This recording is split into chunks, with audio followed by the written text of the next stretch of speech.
Mas a bênção naquela época, ela alcançava uma proporção, um nível de fé maior. Por quê? Porque os filhos que nasceram de um homem, ou os netos, eles passavam anos e anos para receber a bênção. E a bênção não está aqui categoricamente explícita como muito dinheiro, ou fazendas, ou muito bois, cavalos, riquezas que a gente poderia ver nos dias atuais.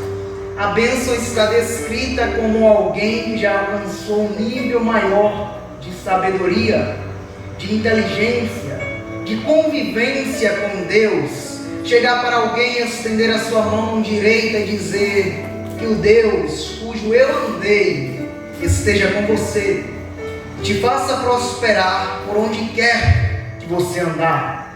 Essa é a bênção que todos gostariam de receber. Essa é a bênção que gera uma contenda entre dois irmãos, ao ponto de Jacó precisar sair, aconselhado pela sua mãe e pelo seu pai, para Padã Arã. E o fato dele sair, nós precisamos entender que gira em torno de uma bênção. E se você parasse hoje para abençoar o seu filho, será que a proporção da sua bênção seria a mesma aqui dos nossos antepassados? Porque eu percebo que a bênção que eles propõem é uma bênção cheia de fé, e não só de esperança, mas de convicção que existe um Deus que vai realizar na proporção da fé dele. Ele está dizendo: eu vou te abençoar, assim como o mesmo Deus me abençoou, abençoou os meus pais e me fez prosperar nessa terra. Então, se você pudesse parar hoje e dizer para o seu filho: eu quero te abençoar. Se você pudesse hoje parar na sua casa e dizer: eu quero proferir uma bênção sobre você, que vai ser a minha descendência, a minha herança, a herança do Senhor. Então eu quero proferir uma bênção. E a minha pergunta é: será que essa bênção seria na mesma proporção? Porque a bênção aqui gerou uma contenda, mas só que quem recebeu a bênção está com ela e não pode voltar atrás e dizer: abençoa ele, eu quero rejeitar. Não, a bênção é sinal de que Deus vai operar grandes coisas. Aleluia! Porque se você for ver no verso 27, Isaac vai dizer: olha, eu não sei quem foi esse que trouxe esse prato para mim, eu não sei quem foi que trouxe esse banquete, mas eu sei de uma coisa: eu decidi abençoar e ele será bendito. Essa palavra não gera aqui uma dúvida, essa palavra gera uma certeza, uma convicção. Ei, o mesmo Deus que eu servi, o mesmo Deus que me abençoou, vai abençoar ele. E ele sai para uma jornada, porque ele não pode ficar, uma vez que Esaú está furioso, porque a bênção era para Esaú, mas Deus inverte a lógica. E a pergunta que gera na minha mente é: mas por que Deus inverte a lógica? É porque tem gente com o coração dizendo: Senhor, dai-me a bênção. Tem gente dizendo: Senhor, eu preciso da mão do Senhor estendida sobre a minha vida. Então a bênção vai de acordo com a proporção daquele que tem o desejo de recebê-la. Aleluia! Só que no capítulo 28 ele precisa sair para a terra de um dos seus parentes para encontrar uma esposa e ali, afastado da sua parentela, começar uma nova vida. Interessante é que no capítulo 28, Jacó, ele se encontra com Deus.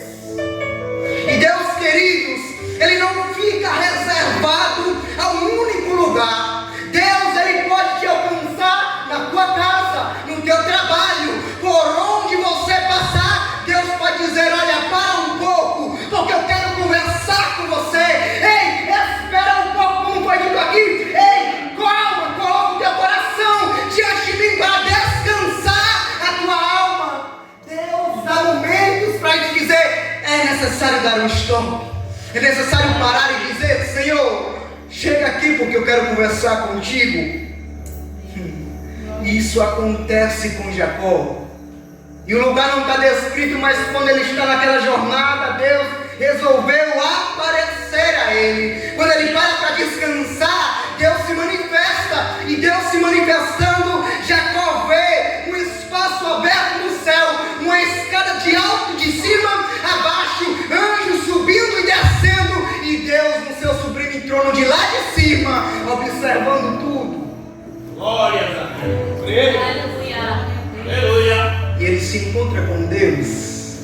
E os encontros com Deus são marcados de um confronto com a nossa alma.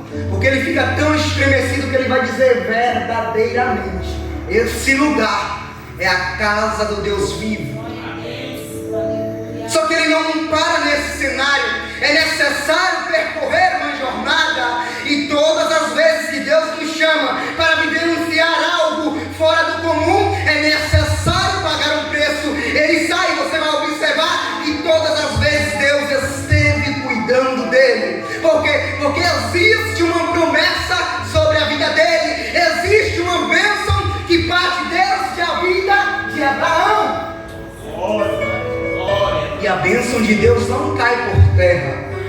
A promessa de Deus, ela não fica reservada a se você é bom, ou se você sabe fazer, ou se Deus é tão poderoso. A promessa de Deus está escrita dizendo: Ele é o que é.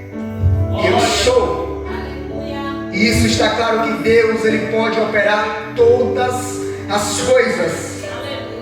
Deus se encontra com Jacó e dá a promessa, a mesma promessa, que ele será pai de multidões. Ou seja, a promessa que vem desde Abraão precisa dar continuidade para que ela alcançasse o nível ao qual nós alcançamos, de estar aqui debaixo da bênção do Todo-Poderoso. Só que nós vamos entender que no capítulo 30 nasce José, homem descrito agora que levou os filhos para a presença do seu pai Israel ou Jacó. E José nasce do ventre de uma mulher que não poderia gerar. E o nome dele é que Deus abençoou, ou abençoou-a, e fez com que o seu ventre ele pudesse gerar. Aleluia. José é aquele que traz esperança para uma madre cerrada. E José, ele vem agora dar continuidade também. Você vai perceber que Jacó, ele vai crescer. Aliás, que José, ele vai crescer. E é necessário continuar crendo na palavra do Todo-Poderoso. Só que aí nós nos encontramos no capítulo 31, onde Deus diz: olha, volta à tua parentela, volta ao lugar que você saiu. Por quê? Porque eu quero operar lá. No capítulo 31 descreve que ele passou 20 anos crendo e trabalhando em prol da sua esposa. 7 anos, irmãos, ele passou trabalhando sem receber salário algum. E olha a angústia do homem. Se nós passarmos um mês sem ver dinheiro ou sem ter um trabalho fixo, você vai ficar entediado dentro de casa dizendo: Senhor, abre uma porta. Só que aqui ele estava trabalhando 7 anos em prol de uma esposa. E essa esposa deu o filho. E essa esposa trouxe José. Só que passado 20 anos ele decide sair. E uma vez saindo da parentela, aliás da terra onde ele trabalhou com Labão, você vai perceber que ele decide retornar à sua casa. E Deus novamente se aparece a ele. E Deus se apresenta reafirmando a promessa. E Deus é tão maravilhoso que durante o percurso, eu não sei quanto tempo você tem esperado uma promessa. Eu não sei quanto tempo você tem esperado uma resposta da parte de Deus. Mas durante o percurso, Deus vai dando choque na nossa mente, dizendo: olha, eu ainda continuo te olhando, eu ainda continuo te vendo, a minha mão não está encolhida. Deus vai dando choque na nossa mente para entender que nós ainda continuamos sendo guardados por Ele. E Ele retorna, irmãos, e passa alguns capítulos, e você vai ver que ele tem um encontro com Deus no capítulo de número 32. E nesse encontro Deus faz com que ele de Jacó passe a ser Israel. E o nome Israel significa Deus prevalece. E prevalecer é o símbolo de que Deus não está restrito à lógica do homem. Prevalecer é sinal que se a dificuldade está à frente, Deus abre uma porta superior a ela. A palavra está dizendo que Deus prevalece, porque se as nuvens estão fechadas, Deus pode fazer com que o sol volte a raiar. Isso significa dizer que se o dia é de tempestade, Deus pode reverter a lógica. Deus prevalece. E deixa eu te perguntar, Deus está prevalecendo sobre a sua vida? Nos capítulos que sucedem, você vai perceber que agora fala da descendência. E no capítulo de número 37 é evidenciado que José está crescendo. Ele está crescendo e é o filho amado de Jacó, de Israel. Cresce na presença do seu pai. Mas todos nós conhecemos essa história que José, ele é vendido. Passou-se os anos. Israel ficou agora velho, cansado, com a idade já avançada. E agora é a hora de abençoar. Por quê? Porque antes de partir, ele precisa destacar que a bênção continuará viva para as próximas gerações. Glória a Deus. Então vai um conselho de Deus. Se você puder ainda essa noite, antes de você dormir, não sei, Deus está colocando nesse meu coração de dizer: olha, estende as tuas mãos na tua casa e diz: Senhor, eu quero abençoar este lar. Aleluia. Senhor, eu quero abençoar os meus filhos. Aleluia. Eu não sei, Deus, o que está na mente, eu não sei o que está no coração, mas eu recebi ordem, autoridade para dizer, e com as mãos levantadas em sinal de reverência, aquele que tudo pode, eu quero abençoar a minha casa. Aleluia. Glória a Deus. José, ele fica sabendo que o seu pai está cansado. Ele decide ir visitar Israel. Ele leva seus dois filhos. E os dois filhos, Efraim e Manassés, vão se tornar também parte da herança, porque eles se tornam tribos. E nós precisamos entender que a bênção do Senhor, ela não vai cair por terra. Quando Jacó, aliás, quando José, ele chega com os filhos, ele chega com o mais velho Manassés, entendendo que na lógica humana, na lógica do homem, daqueles que tinham possessões, daqueles que precisavam abençoar, daqueles que eram patriarcas, a bênção precisava ser derramada sobre a vida do mais velho. E José está dizendo: ei, eu trouxe meus dois filhos, ora por mim, mas abençoa também eles, para que eles sejam referência.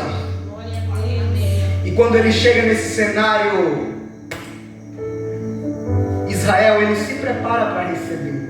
E diz que mesmo cansado, ele decide se organizar para receber o seu filho e a sua comitiva. E ele se prepara, recebe na sua casa, e na hora de abençoar, ele pergunta: quem são estes? E José vai dizer: olha, são os filhos que Deus me deu. Encosta eles, traz eles para perto, porque eu vou abençoar.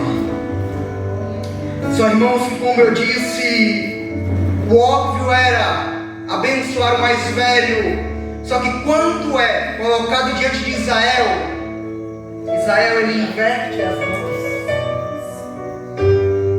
E por isso que eu fiz questão de dizer que o cenário ou o nome de Israel é Deus prevalece. Porque se o homem está dizendo: ei, o correto é ir pela esquerda, Deus brada no teu coração e diz: vai pela direita, porque eu tenho uma porta ali para te mostrar. Glória a Deus. Vai pela direita, aliás, vai pela esquerda, porque eu tenho algo a revelar ao seu coração. Mas o juiz disse que é pela direita que se anda. Ei, inverte essa lógica, porque eu sou Deus poderoso no céu e na terra. Glória a Deus. Aí Israel, ele é utilizado por Deus para inverter as mãos. A mão direita é sinal de de abençoar, e ele investe e coloca sobre a vida de Manassés, aliás, coloca sobre a vida de Efraim. E o que você acharia disso? O que na sua mente você passa a entender? O que Deus quer fazer com isso? É que Efraim significa aquele que frutifica, e Manassés, aquele que é esquecido. Eu não sei se você já está pegando isso aqui, mas na lógica de Deus, Deus está dizendo: olha, é necessário esquecer de algumas coisas para frutificar. Amém. Glória.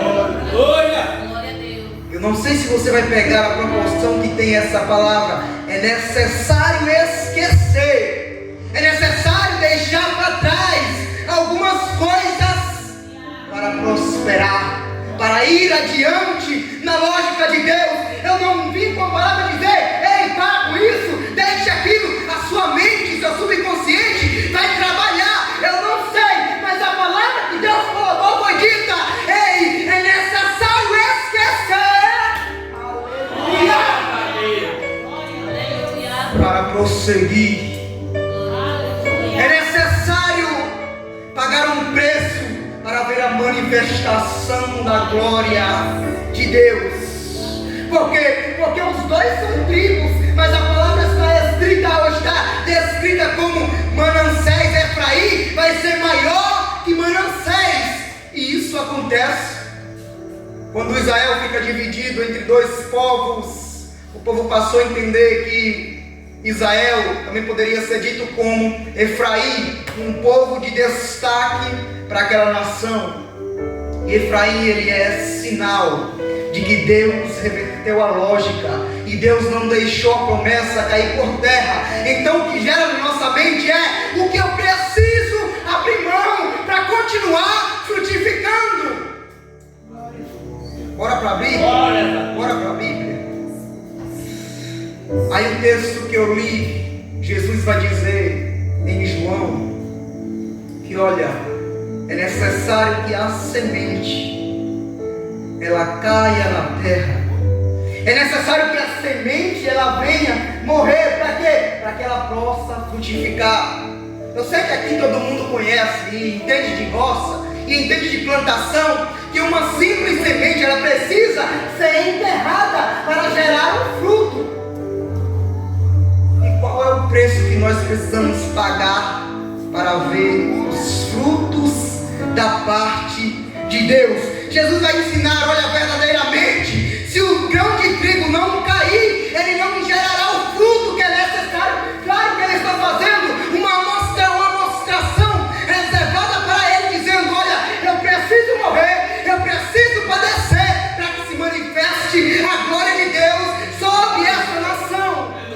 E se eu não morrer, não tem como alcançar a salvação. Jesus está dizendo: então o preço sou eu. É eu que tenho que pagar essa boa semente para frutificar. Eu preciso padecer. Eu não sei como você vai voltar para casa, mas na minha lógica, nós sempre precisaremos tirar algumas coisas desnecessárias. Na minha lógica, não tem como passar a vida toda carregando tudo. Tem períodos que Deus nos chama a responsabilidade para dizer: olha, essa bagagem já não serve mais para você. Eu tenho algo ali na frente, mas isso não pode ir com você. É por isso que muitas vezes Deus chama o povo: tira da sua parentela. Porque primeiro, Deus precisa tirar das nossas mentes, da nossa mente, alguns costumes que estão travados no coração. Aleluia. Aí depois que Deus leva para fora, que tem alguns particulares, como foi na vida de Jacó, Deus diz: agora pode voltar, porque recebeu amadurecimento. Porque pagou o preço, porque desceu, agora está frutificando. Então tem autoridade, eu tenho responsabilidade para voltar à sua parentela. Deixa eu liberar a palavra para você, e aqui eu já entrego, para você entender que veio a ser Efraim. Porque Efraim prevaleceu. Porque Efraim, ele vai trazer para nós dois grandes líderes para a nação de Israel, ou para o povo de Deus. O primeiro líder nós conhecemos, que é Josué. Todos nós conhecemos a história de Josué. A Bíblia descreve que ele vem dessa tribo, da tribo de Efraim. E porque a tribo precisa prevalecer? Porque se não tem a tribo, não tem Josué. E se não tem Josué, não tem liderança. Então Deus está dizendo: olha, eu vou chamar Moisés, mas Josué vai aparecer na hora exata. Eu tenho Moisés, mas Josué foi chamado para uma hora específica. Aleluia. Aí ele vem da tribo de Efraim. Aí Josué é o tipo de pessoa que se coloca na dispensação do Senhor. Ele está dizendo: eu não sei o que Deus quer comigo, mas eu quero aprender todo dia algo da parte de Deus. Glória. Porque ele andava com Moisés. Porque Moisés, sendo líder, todo dia orientava: olha Josué, eu estou fazendo isso visando aquilo. Olha Josué, quando você estiver com autoridade, você não pode fazer dessa forma. Josué, ele ia aprendendo com Moisés. Então é por isso que a tribo precisa prevalecer. Por quê? Porque Josué, ele precisa nascer, e a geração precisa de alguém para liderar. Glória. Aleluia. Aí quando Moisés parte, Deus diz: olha, coloca Josué, porque há nele a presença do Senhor.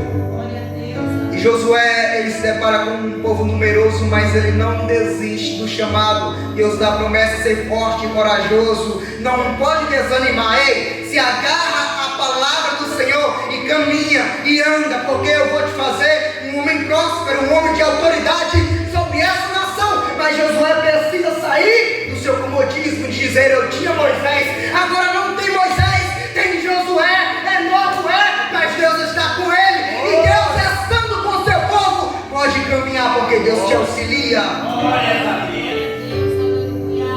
Esse cenário nós vamos entender que também Efraim já era uma outra pessoa de suma importância para aquela nação.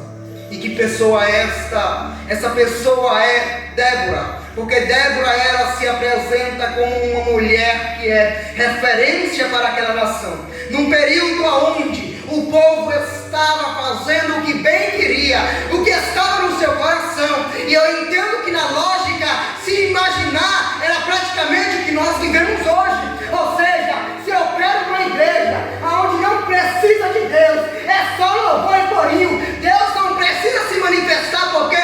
Porque a festa eu faço. Porque se eu rodar 2 vezes, o povo acha que eu estou cheio do Espírito Santo. Aí eles abrem a igreja, aí eles colocam quem bem eles querem na liderança e dizem: é dessa forma. Se quiser vir, obedeça. Se quiser vir, é dessa forma. Ou seja, o povo faz o que está no seu coração.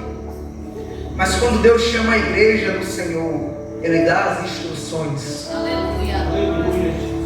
E nós precisamos tomar cuidado nessa parte de fazer o que bem quer, ou achar que em tudo Deus está. Porque no período onde não tinha rei sobre Israel e juízes, eles foram pessoas levantadas por Deus para aconselhar o povo: olha, volte, Deus vai dar livramento, vai, mas é necessário voltar aos bons costumes. E Débora, ela é uma profetisa. E Débora, ela não só é uma profetisa, mas ela é uma mulher tão cheia de Deus, que ela é tida pela nação de Israel como a mãe de Israel. Aí eu te explico no capítulo 4 de Juízes, que todo o povo subia para ter com Débora, para dizer: ô Débora, me aconselha. Ô Débora, o que o Senhor quer falar comigo? E Débora foi utilizada por Deus para trazer livramento àquela nação. Mas de onde vem Débora? Da tribo de Efraim. Débora, ela é uma mulher virtuosa. Débora é uma mulher que, antes de ouvir o conselho do homem, ou antes de dar atenção a como ele estava falando, ela queria saber o que Deus queria fazer sobre o seu povo. Você vai ver que ela foi utilizada por Deus para trazer livramento. Quando ela chama Baraque, ela diz: olha, não é sobre a sua mão que Deus vai derramar a vitória sobre esse povo. Não precisa começar a inflar o seu ego, achando que Deus vai te utilizar para trazer livramento. Deus pode até utilizar o exército, mas você não será engrandecido nisso. É uma mulher sendo instruída por Deus. E quando ela nasce, e quando ela está naquele período turbulento de Israel, ela continua cheia da graça e da autoridade de Deus. Deixa eu liberar algo para você aqui. Deus não quer que você esteja bem quando a igreja do Senhor ela estiver completa. Não precisa o mundo inteiro se converter para você ter intimidade com Deus. Não precisa a empresa toda dizer: nós agora servimos ao Senhor, para você mostrar que é diferente dentro daquele ambiente. Eu quero liberar uma palavra dizendo que tem gente se levantando em cenário desfavorável. Eu quero decretar que tem gente sendo utilizada por Deus, mesmo que tudo diga que não. Glória, glória, Davi. E quando isso vai acontecer? Quando você entender o que é necessário deixar para trás, para que a vontade de Deus se cumpra em sua vida. Você vai perceber que Débora, ela traz libertação para aquele povo. Então a sua lógica nós precisamos entender. Olha, aquilo que eu estou pedindo a Deus servirá de testemunho para outras pessoas. Glória. Ou se eu pagar esse preço hoje, Deus vai fazer alguma coisa em prol de outras pessoas. Na lógica de Jacó, ele queria sua descendência, mas Deus foi bem além. Olha, eu te dou um filho, mas através desse filho eu honro dentro do Egito. Através desse filho eu trago mais 2 e faço deles 2 tribos. Sabe por quê? Porque a promessa que eu te fiz quando você estava fugindo é a promessa que eu tenho estabelecido ainda sobre a sua vida. Então vai o conselho, coloca diante do Senhor, dizendo: Senhor, qual é o tipo de bagagem que eu preciso deixar para trás para ver a manifestação do Espírito sobre a minha vida? Para aquele período era deixar para trás mágoas, deixar para trás ressentimentos. Para Jacó era voltar a sua descendência, embora com medo de Esaú via o confronto, dizer: eu vou te matar porque passou os anos, mas eu ainda sinto raiva de você. Mas quando Deus manda voltar, Deus já trabalhou no coração de Esaú. E aí Jacó faz um altar dizendo e agradecendo a Deus, porque ele voltou a sua descendência.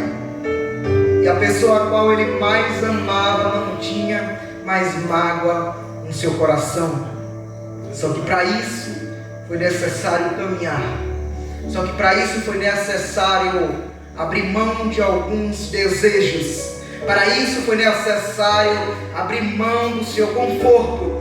Para isso foi necessário encontrar-se com Deus em noites escuras e dizer: não estou entendendo nada, mas eu estou crendo na palavra de Deus. Então, por mais que seja necessário abrir mão, abra, porque Deus tem coisas maiores reservadas para o nosso coração. Que Deus te abençoe e fale mais no seu coração.